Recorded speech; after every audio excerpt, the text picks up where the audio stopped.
오늘 하나님께서 우리에게 주신 말씀은 다니엘 5장 1절부터 31절까지의 말씀인데, 그 중에 1절부터 7절 또 24절부터 31절의 말씀을 제가 봉독하겠습니다. 벨사살 왕이 그의 귀족 1000명을 위하여 큰 잔치를 베풀고 그 1000명 앞에서 술을 마시니라. 벨사살이 술을 마실 때에 명하여 그의 부친 느부갓네살이 예루살렘 성전에서 탈취하여 온 금, 은 그릇을 가져오라고 명하였으니, 이는 왕과 귀족들과 왕후들과 후궁들이 다 그곳으로 마시려 함이었더라. 이에 예루살렘 하나님의 전 성소 중에서 탈취하여 온 금 그릇을 가져오매 왕이 그 귀족들과 왕후들과 후궁들과 더불어 그것으로 마시더라. 그들이 술을 마시고는 그 금, 은, 구리, 쇠, 나무, 돌로 만든 신들을 찬양하니라. 그때 사람의 손가락들이 나타나서 왕궁 촛대 맞은편 석회벽에 글자를 쓰는데, 왕이 그 글자 쓰는 손가락을 본지라. 이에 왕의 즐기던 얼굴빛이 변하고 그 생각이 번민하여 넓적다리 마디가 녹는 듯하고 그의 무릎이 서로 부딪힌지라.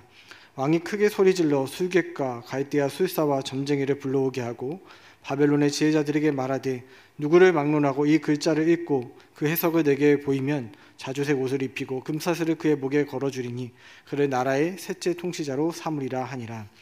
24절입니다. 이러므로 그의 앞에서 이 손가락이 나와서 이 글을 기록하였나이다. 기록된 글자는 이것이니 곧 메네 대겔 우바르시니라. 이 글을 해석하건대 메네는 하나님이 이미 왕의 나라의 시대를 세워서 그것을 끝나게 하셨다 하며, 대겔은 왕을 저울에 달아보니 부족함이 보였다 하며, 베레스는 왕의 나라가 나뉘어서 메대와 바사 사람에게 준바되었다 함이니이다 하니, 이에 벨사살이 명하여 그들이 다니엘에게 자주색 옷을 입히게 하며 금사슬을 그의 목에 걸어주고 그를 위하여 조서를 내려 나라의 셋째 통치자로 삼으니라. 그날 밤에 갈대아 왕 벨사살이 죽임을 당하였고 메대 사람 다리오가 나라를 얻었는데 그때의 다리오는 62세였더라. 아멘. 세상에서 그리스도인으로 살기 8번째 시간입니다. 오늘은 세어보고 달아보고 라는 그러한 제목으로 다니엘 5장의 말씀을 여러분과 나누고자 합니다. 지금까지 다니엘 1장부터 4장에 등장하는 바벨론의 왕은 느부갓네살 왕이었죠. 그런데 오늘 5장에는 새로운 왕이 등장하는데 바로 벨사살이라는 왕입니다. 이 벨사살은 바벨론 제국의 역사상 마지막 왕입니다. 마지막 말이라는 말의 의미는 이 벨사살 때에 바벨론의 제국이 멸망한다는 뜻이죠. 바벨론은 BC 539년에 바사라는 나라에 의해서 역사에서 사라지게 되는데, 오늘 본문이 이 바벨론의 마지막 왕과 또 바벨론 제국의 마지막 날에 대한 그 날에 있었던 한 사건을 우리에게 보여주고 있습니다. 1절은 이 사건의 배경을 우리에게 보여줍니다. 이 벨사살 왕이 큰 잔치를 베풀었다고 성경에 기록되어 있습니다. 이 거대한 제국의 왕이 사람들을 모아서 잔치를 베풀고 술을 마시는 거, 그게 무슨 문제가 되겠나라고 우리는 생각이 들 수 있는데, 여러분, 이 잔치는 우리가 생각하는 그저 하룻밤 술상 정도의 규모가 아닙니다. 이 잔치의 규모를 한번 보십시오. 1절에 보니까 이 잔치에 참여한 귀족의 숫자가 1000명이라고 기록되어 있어요. 여러분은 한번 상상해 보십시오. 여러분의 회사에 회식 자리에 1000명이 넘는 사람들이 모였다. 술 파티가 벌어졌다. 어마어마한 규모 아닙니까? 귀족과 왕후들, 후궁들, 또 잔치를 돕는 사람들까지 하면 1000명이 훨씬 훌쩍 뛰어넘는 많은 사람들이 이 잔치에 참여하였습니다. 어마어마한 술 파티를 벌였어요. 그리고 또한 이 성경에는 기록되어 있지 않지만 우리가 눈여겨볼 것이 있는데, 이 잔치가 벌어졌을 때가 언제냐? 바로 그거죠. 이 벨사살이 잔치를 벌였을 때는 이 바사라는 나라가 바벨론 제국을 공격하기 위해서 바벨론 왕국을 다 포위하고 공격하는 적의 위협이 있을 때였습니다. 바사의 공격이 코앞으로 닥쳐온 그 위험한 상황 속에서 이 벨사살은 거대한 잔치를 베풀었고 귀족 1000명을 초대하여서 그 앞에서 술을 마셨습니다. 사람들 앞에서 술을 마셨다. 이것도 우리의 눈에는 그냥 아무렇지 않게 지나갈 수 있는 부분인데요, 당시에 그 제국의 왕들은 사람들 앞에서 술을 마시지 않았다고 그래요. 왜냐하면 언제나 암살과 쿠데타의 위협이 있었기 때문에 왕이 술을 마실 때는 늘 사람들과 함께하지 않고, 또 특별히 술 맡은 관원장이 있을 정도로 그렇게 조용히 아니면 다른 사람들과 함께하지 않는 술자리를 가졌다는 것입니다. 그런데 오늘 본문에 보니까 벨사살은 나라가 위험에 빠진 그때에 큰 잔치를 베풀었고 또 수많은 귀족들 앞에서, 사람들 앞에서 그가 술을 마시고 있습니다. 여러분, 이러한 모습, 그의 모습에서 여러분들은 무엇이 느껴지십니까? 지금 벨사살이 자기의 힘과 자기의 능력을 자랑하고 있는 것 같아요. 이 바벨론은 그 어떠한 공격에도 절대 무너지지 않을 거야 라는 그러한 신념 속에서 자기의 힘을 과시하고 있습니다. 근데 그 자랑이 제 눈에는 허세처럼 보입니다. 귀족들 앞에서 술까지 마시는 벨사살의 모습은 자랑이 아니라 자기의 아무것도 없고 부족한 자신의 모습을 감추기 위한 하나의 허세처럼 느껴집니다. 바벨론 연대기에 보면 이 바벨론의 많은 왕들 가운데 이 벨사살 왕이 가장 힘이 없었던 왕이라고 평가되고 있어요. 연약하고 영향력이 없고 가장 부족한 왕으로 기록되어 있습니다.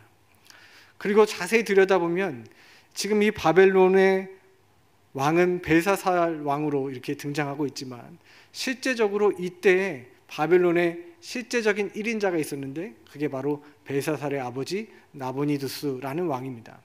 이 나보니두스가 바벨론을 통치하는데 그는 바벨론 왕궁에 머물지 않고 늘 밖으로 전쟁을 하거나 아니면 아라비아 사막의 테마라는 도시를 만들어서 그곳에서 거주했다고 합니다. 그리고 바벨론 왕궁은 자기의 아들 벨사살에게 맡겨졌어요. 그러니까 바벨론 제국의 1인자는 나보니두스고 2인자가 벨사살입니다. 실질적으로 벨사살은 바벨론의 왕이 아니었어요. 이렇게 늘 아버지의 그늘에 가려져서 2인자로 살았던 벨사살이었고 사람들에게 평가받기를 연약하고 힘이 없고 부족하다고 평가받던 그 왕이 큰 잔치를 베풀고 사람들 앞에서 담대하게 술잔을 마시는 그 모습은 허세 아닐까요? 여러분, 허세는요, 아무것도 없는 사람이 부리는 기세가 허세입니다. 그 허세라는 모습의 커튼을 열고 들어가 보면 그 허세 뒤에는 늘 불안이라는 것이 자리 잡고 있다고 합니다. 불안. 여러분, 왜 허세를 부립니까? 불안하기 때문에 그렇다는 거예요. 수영록교회 이규영 목사님이 그러시더라고요. 진짜 힘이 있는 사람은 자기의 힘을 자랑하지 않는데요. 진짜 돈이 많은 사람도 돈 자랑을 하지 않는답니다. 진짜 공부를 잘하는 사람은 지식을 자랑하지 않아요. 누가 허세를 부릅니까? 속담에 이런 말이 있죠. 빈수레가 요란하다. 아무것도 없는 사람이 허세를 부린다는 거예요. 길을 가다 보면 이 강아지들이 산책할 때 이게 강아지들이 서로 마주하면 막 짖고 난리가 나요. 그런데 항상 짖는 쪽은 어떠한 강아지인가 보면 아주 작고 힘이 없어 보이는 한 주먹감도 안 되는 강아지들이 막 요란하게 짖는 것을 보게 됩니다. 왜 그래요? 불안해서 그렇습니다. 두렵기 때문에 그래요. 이 겉으로 보이는 벨사살의 모습은 바벨론 거대한 제국의 지금 왕처럼 능력 있어 보이고 힘이 있어 보이고 그가 가시하고 자랑하는 것처럼 대단해 보이지만 그의 내면은 어떻다는 거예요? 불안으로 가득했어요. 늘 2인자로 살아왔고 그리고 자기에게는 힘이 없고 자기에는 능력이 없는 그 불안함을 감추기 위해서 그가 지금 허세로 자신의 모습을 감춰야만 하는 모습입니다. 우리 사랑하는 성도 여러분, 오늘 이 시간 우리의 마음을 한번 들여다봤으면 좋겠어요.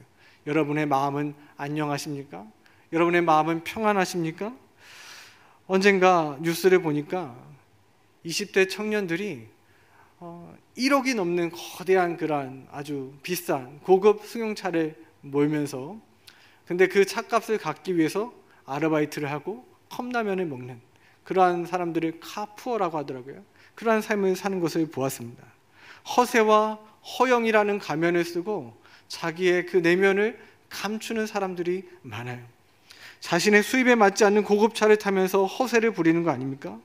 그 마음 깊은 곳을 들여다보면 늘 불안, 늘 공허함, 늘 만족하지 못하는 그러한 마음이 존재한다는 것이죠.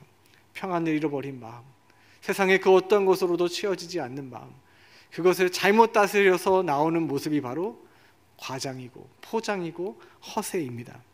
근데 여러분, 죄송하지만 우리의 신앙생활에도 이 벨사살과 같은 허세가 있다는 거 아십니까? 나의 신앙과 나의 마음의 상태는 병들어 있는데, 죽어가고 있는데 아무렇지 않은 척, 건강한 척, 신실한 척, 괜찮은 척 하는 사람들이 있습니다. 그 속에는, 내면에는 정말 아무것도 없어요. 있는 척 하는 사람들이 있어요. 내면이 다 죽어가면서도 자신의 영적인 상태를 인지하지 못해서 나온 그러한 모습입니다. 여러분, 몸이 아파서 급하게 수술을 받아야 될 사람이 그 앞에서 허세를 부리면 그건 위험하죠. 자기가 예전에 운동선수였습니다. 내가 예전에 운동선수였습니다. 저는 100m 달리기를 11초에 뜁니다. 수술대 앞에서는 그 말이 아무 소용이 없는 것입니다. 그런데 그런 모습이 우리의 신앙생활 안에도 있지는 않습니까? 내가 예전에 제자훈련까지 다 받았어요. 제가 예전에 이러한 사역 해봤습니다. 제가 여성교회 회장이었습니다. 우리 사랑하는 성도 여러분, 하나님은요, 이전에 우리의 모습을 보시는 것이 아닙니다. 10년 전, 20년의 그때의 모습을 우리에게 요구하시는 것이 아닙니다. 우리가 하나님 앞에 나아가서 보여야 될 모습은 지금, 오늘 나의 모습이에요. 지금 있는 그대로의 모습, 오늘 나의 모습을 가지고 하나님 앞에 서야 되는 것이지, 과거의 모습을 가지고, 이전의 모습을 가지고 하나님 앞에서 괜찮은 척하면 안 된다는 거예요. 하나님 앞에서 허세를 부리면 안 되는 것입니다.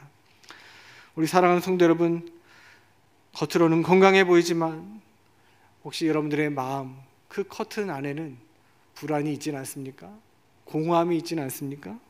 혹시 아프고 병들어 있는 그러한 영적인 상태로 오늘 이 말씀을 듣는 사람은 없습니까? 그렇다면 하나님께서 우리의 그 커튼을 열고 우리의 내면을 찾으실 때, 우리의 영혼을 돌아보실 때, 그때 우리가 이렇게 말씀하고 고백하고 나아가야 돼요. 맞아요, 주님, 제가 문둥병자입니다. 맞아요, 주님, 제가 소경이었습니다.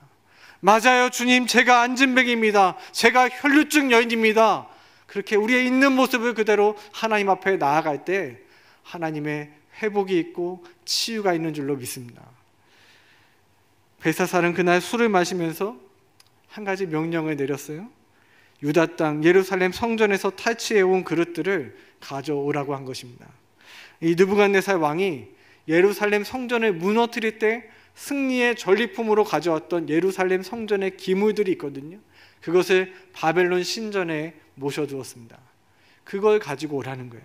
그럼 왜 그렇습니까? 왜 그 그릇을 가져오라고 했을까요? 3절에 보니까 그 그릇으로 왕후들과 후궁들과 더불어 술을 마시기 위해서 가져오라고 했다는 거예요. 한번 생각해 보시죠. 그 예루살렘 성전의 그릇이 바벨론의 그 화려한 문명 속에서 만들어진 술잔들보다 더 아름다워서 가져오라고 했을까요? 거기에다가 술을 담아 마시면 술맛이 더 맛있어서 그랬을까요? 이 벨사살이 성전에서 사용했던 그 그릇이 무언가 종교적인 의식에 쓰였고 거룩하다는 것을 몰라서 그랬을까요? 아니요. 이 벨사살은 그 성전 그릇의 의미를 알았을 것입니다.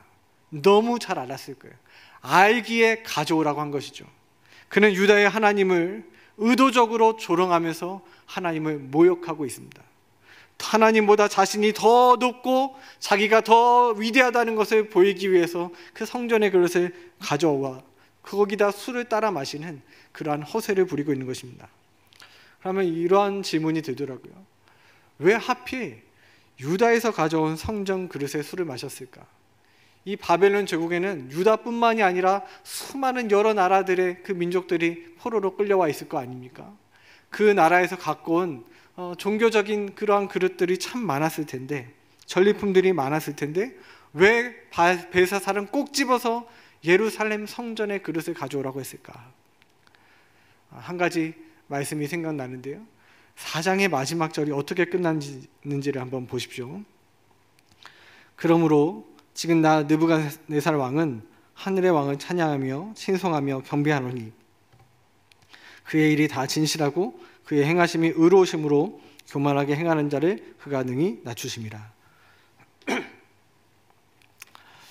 이 4장 마지막 절에서 느부갓네살 왕이 하늘의 하나님 여호와를 찬양하고 경배하는 말씀으로 4장이 끝나고 있습니다.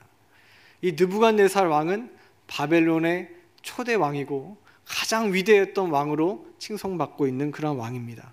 그 느부갓네살이 하나님을 찬양해요. 유다의 왕을, 유다의 신을 그가 높여드리는 것입니다.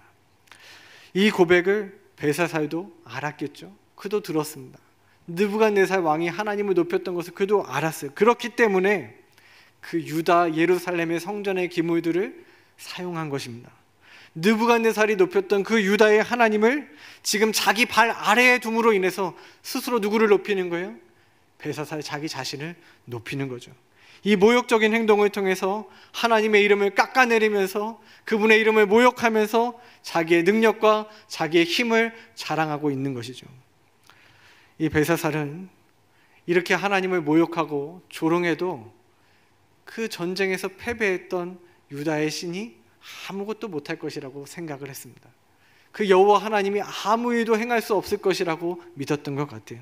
그러나 아무 일도 일어나지 않을 것이라는 이 벨사살의 생각은 착각이었죠. 5절 말씀입니다. 그때에 사람의 손가락들이 나타나서 왕궁 촛대 맞은편 석회벽에 글자를 쓰는데 왕이 그 글자 쓰는 손가락을 본지라. 5절 말씀이 그때에 라고 시작하는 거예요. 그때에. 그때가 언제입니까? 이 벨사살이 하나님을 조롱하던 때에, 하나님께 모욕적인 행동으로 하나님을 모욕하던 그때에, 자신의 이름을 높이고 자신의 그 능력을 과시하던 그때에 초자연적인 일이 일어나는 것입니다. 하나님께서 간섭하시는 것입니다. 하나님께서 역사 가운데 뛰어 들어오시는 것입니다. 여러분 상상해 보십시오. 갑자기 커다란 손이 나타나서 벽에 글씨를 쓰기 시작했다. 이거는 공포 영화처럼 너무 무섭고 기괴하고 두려운 일 아니었겠습니까? 그 손을 본 벨사살의 얼굴빛이 낯빛이 변하기 시작했습니다. 그 허벅다리가 서로 녹을 정도로 무릎과 무릎이 서로 부딪혔다고 기록되어 있습니다. 그게 무슨 말이죠? 무릎과 무릎이 서로 부딪혔다. 너무 무서워서 벌벌 떨어서 다리가 떨어서 서로 부딪혔다는 것입니다. 1000명이 모여서 함께 즐겼던 그 파티가 한순간에 깨어졌습니다. 파티만 깨어진 것이 아니라 이 벨사살 왕의 마음도 깨어졌습니다. 우리 사랑하는 성도 여러분, 세상이 주는 평안과 세상이 주는 기쁨과 세상이 주는 그 즐거움이 영원하지 않습니다. 그 세상이 가져다 주는 평안은 순간의 평화이고 위장된 평화예요. 우리 인간이 대단한 것 같지만 그렇지 않아요. 우리는 연약한 존재들이죠. 하나님의 손가락이 벽에 글씨 하나만 써서 보여줘도 인간은 벌벌 떨며 그 앞에서 무너지는 것입니다. 하나님이 글씨 하나만 보여주셔도 그 앞에서 벌벌 떨며 무서워 떠는 것이 우리 인간의 모습이잖아요. 여러분 보십시오. 금리가 몇 프로만 올라가도 나라가 막 흔들리잖아요. 우리 건강검진 결과지에 딱 한 글자 암이라는 단어 하나만 있어도 우리의 마음이 철렁 주저앉아요. 여러분 그러한 인간이, 이렇게 연약한 인간이 자기 스스로를 높이며 교만한다는 것, 그건 말이 되지 않습니다. 여러분 교만한 모습에서 내려와야 됩니다. 교만은 패망의 선봉이라고 그랬어요.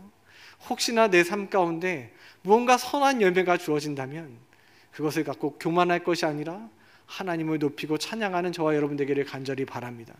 내 사업에 열매가 있다면, 회사에서 내가 인정받고 지금은 잘 나가는 것처럼 보인다면 그때 자랑할 필요가 없습니다. 내 능력과 힘을 자랑할 것이 아니라, 지난주에 말씀을 드렸죠. 내가 라는 그러한 고백이 아니라 그때 어떠한 것을 고백해야 돼요? 주께서 하셨습니다. 주님이 내게 은혜를 베푸셨습니다. 주께서 내게 힘을 주셨습니다. 하나님의 도우심으로 내가 이 자리에 서 있습니다. 그 믿음의 고백을 드릴 수 있는 우리 용인만나교회 성도들 되시기를 간절히 바랍니다. 그토록 기세등등했던 벨사살이요, 그 하나님의 손가락 하나에 무너졌어요. 그의 자랑과 가시와 능력이 한순간에 무너져 내렸습니다. 이 벨사살은 벽에 쓰여진 그 글씨가 무엇을 뜻하는지 알고 싶었어요. 그래서 오늘 본문에 보니까 두려워서 소리쳤다고 기록되어 있습니다. 갈대아의 수사들과 지혜자들을 불러서 이 글씨가 무슨 뜻인지를 알게 하는 사람에게 자주색 옷을 입히고, 자주색 옷은 왕족들만 입는 옷이거든요. 그러니까 그 해석하는 사람에게 왕족과 같은 대우를 해주고 목에 금사슬을 걸고 나라의 셋째 통치자의 자리를 준다라고 했습니다.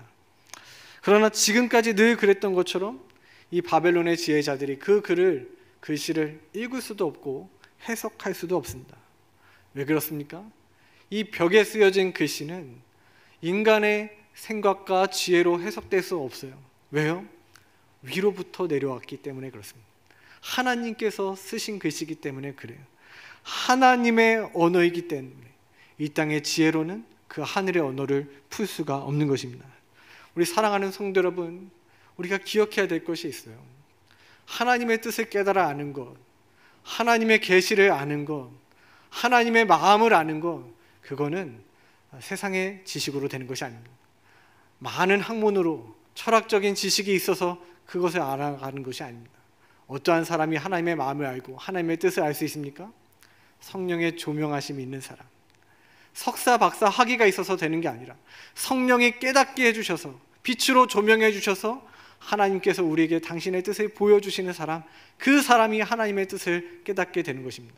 어린아이라 할지라도, 까막눈 할머니라 할지라도 성령께서 깨닫게 해주시면 그가 하나님의 마음을 알고 하나님의 뜻을 아는 거죠.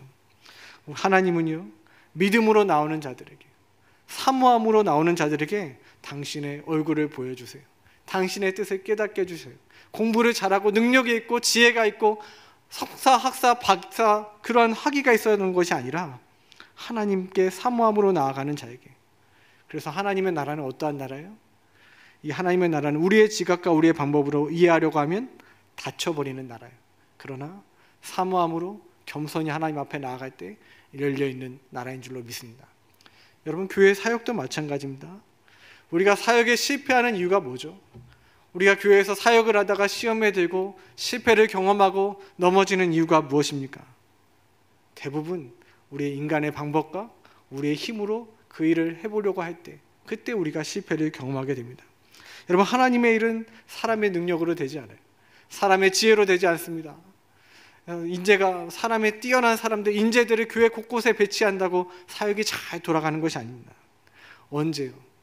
우리가 철저하게 하나님을 의지할 때, 철저하게 하나님 앞에 믿음으로 나아갈 때, 기도로 하나님 앞에 나아갈 때, 그때 사역의 풍성한 열매가 맺어지는 줄로 믿습니다.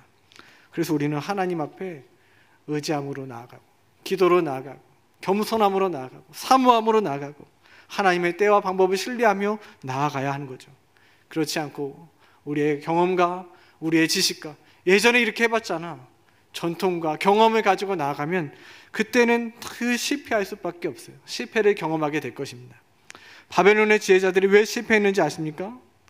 그들은 지식은 있었지만, 세상에서 전문가들이었지만 그들은 하나님에 대해서 알지 못했습니다. 하나님과는 상관없는 자들이었기 때문에 그렇습니다. 하나님과 상관없는 학문, 하나님과 상관없는 문명, 하나님과 상관없는 지혜로는 죽었다 깨어나도 그 벽에 쓴 글씨를 해석할 수가 없어요.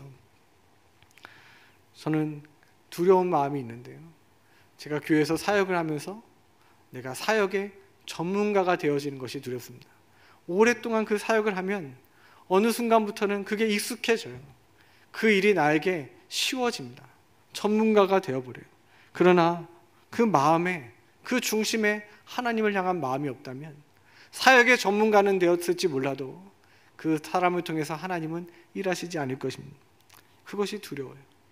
여러분, 일을 잘하는 것이 중요한 것이 아니라 그 중심에 하나님의 마음이 있는 사람, 그 마음이 있는 사람이 되어지는 것이 더 중요한 것입니다. 하나님을 사랑하고 성도를 사랑하는 마음이 중요한 거죠.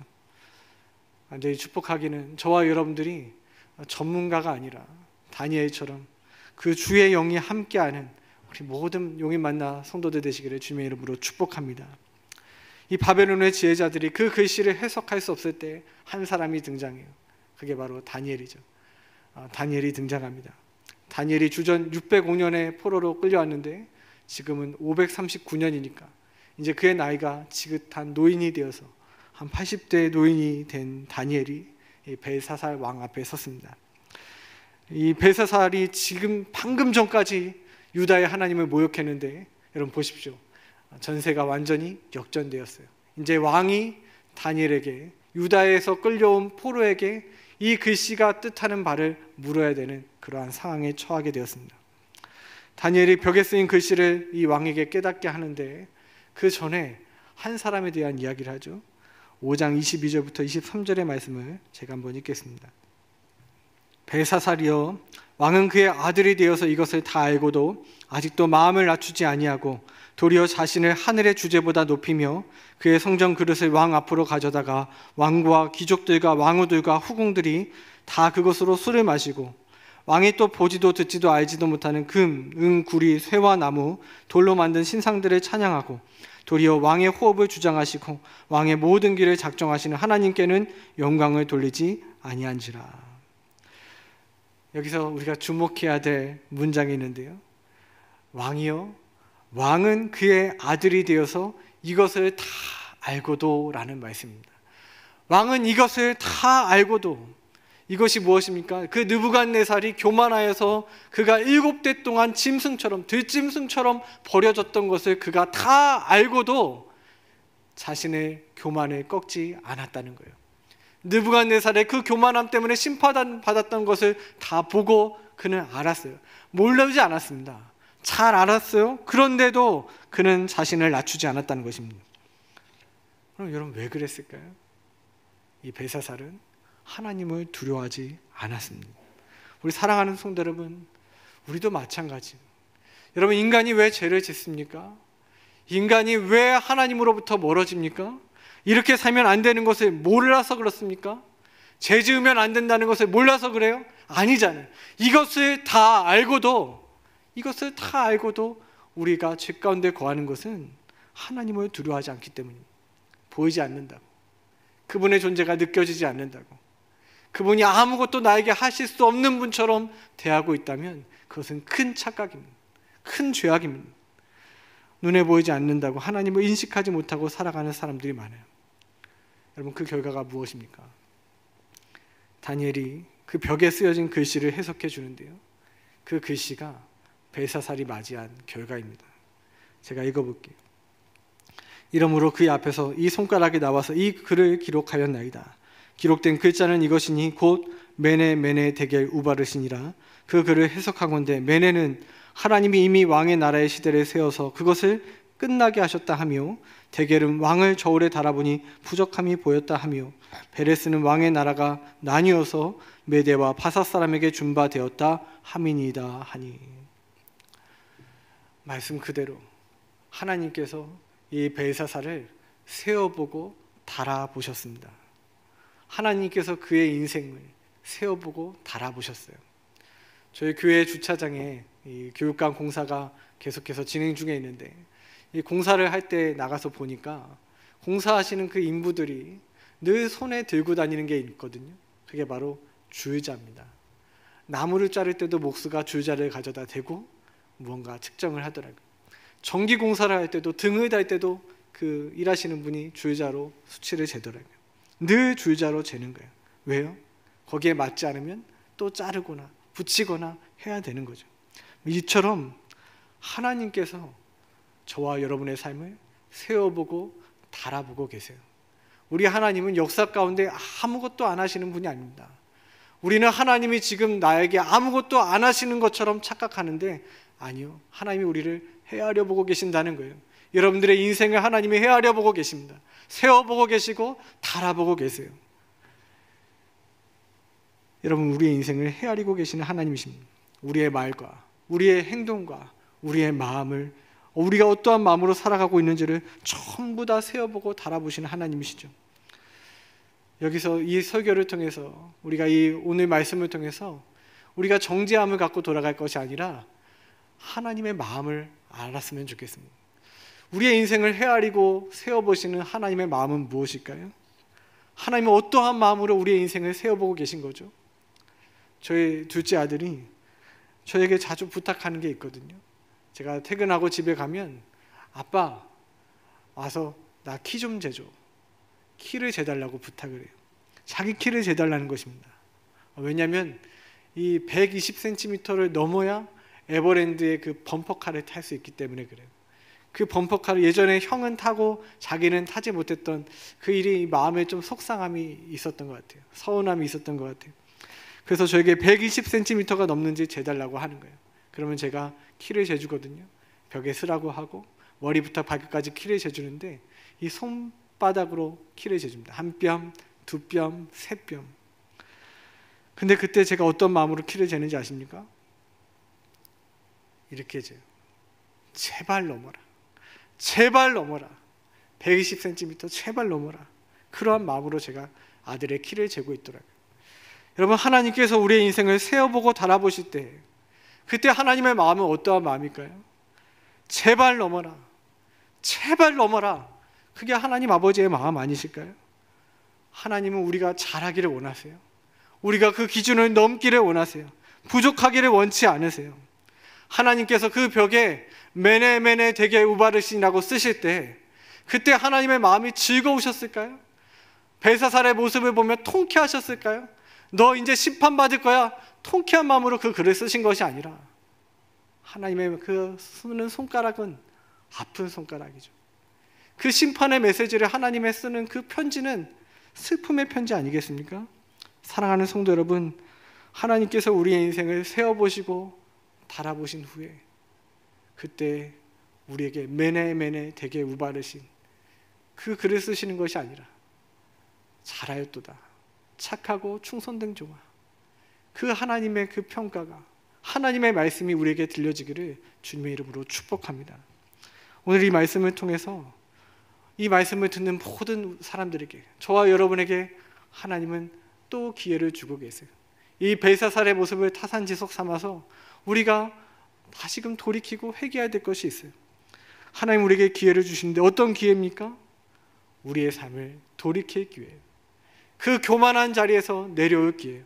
내가 다 이루었다는, 내 인생에 내가 주인 되어 살았던 그 자리에서 내려올 기회를 하나님이 주고 계세요. 다시금 우상을 버리고 하나님만을 사랑할 기회를 주세요. 우리의 마음이 여호와를 향할 수 있는 그 마지막 기회를 하나님이 주고 계신지 몰라요.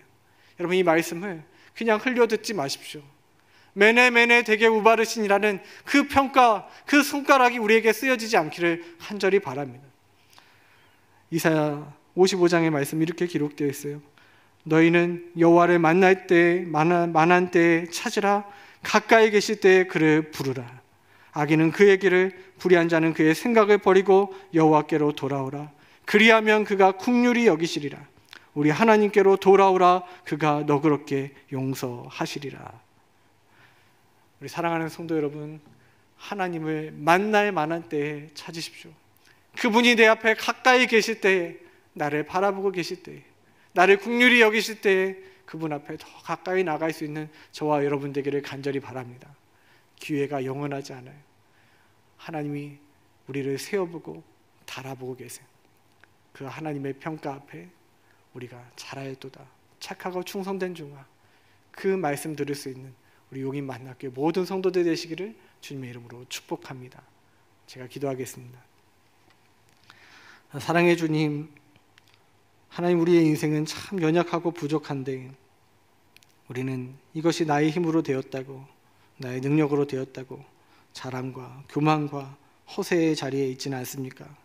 하나님, 내 인생 내 것이 아니라 당신의 것임을 고백하는 우리 성도들의 삶이 되게 하여 주시옵소서.